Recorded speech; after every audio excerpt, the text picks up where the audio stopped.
മദ്യനയ അഴിമതി കേസിൽ ദില്ലി മുഖ്യമന്ത്രി അരവിന്ദ് കെജ്രിവാളിന് കനത്ത തിരിച്ചടി. അറസ്റ്റും കസ്റ്റഡിയും ചോദ്യം ചെയ്തുള്ള ഹർജി ദില്ലി ഹൈക്കോടതി തള്ളി. അഴിമതി ഗൂഢാലോചനയിലും ഹവാല ഇടപാടിലും കേജ്രിവാളിന്റെ പങ്ക് സംബന്ധിച്ച് ഇഡിക്ക് തെളിവുകൾ കണ്ടെത്താൻ കഴിഞ്ഞുവെന്ന് കോടതി നിരീക്ഷിച്ചു.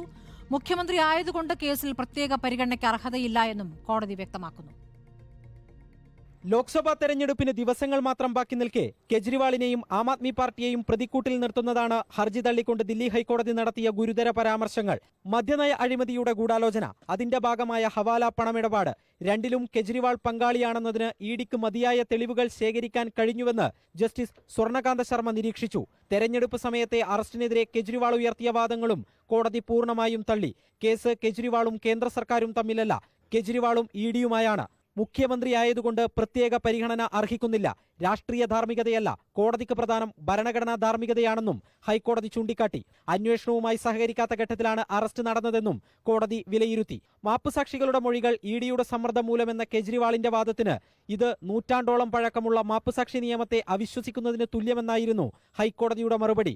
മാപ്പുസാക്ഷികളായ പി ശരത്ചന്ദ്ര റെഡ്ഡിയും ബിജെപിയും തമ്മിലുള്ള തെരഞ്ഞെടുപ്പ് ബോണ്ട് ഇടപാട്, രാഘവ് മകുന്ദയുടെ പിതാവിന്റെ NDA സ്ഥാനാർത്ഥിത്വം, ഇതൊന്നും കേസിന്റെ പരിഗണനാ വിഷയമല്ലെന്നും കോടതി നിലപാടെടുത്തു. മാർച്ച് 21-നായിരുന്നു മദ്യനയ അഴിമതി കേസിൽ കെജ്രിവാളിനെ ഇഡി അറസ്റ്റ് ചെയ്തത്. കെജ്രിവാൾ നിലവിൽ ജുഡീഷ്യൽ കസ്റ്റഡിയിൽ തിഹാർ ജയിലിൽ കഴിയുകയാണ്. അതേസമയം കേസിലെ മറ്റൊരു പ്രതിയായ BRS നേതാവ് കെ കവിതയുടെ കസ്റ്റഡി ഏപ്രിൽ 23 വരെ നീട്ടി.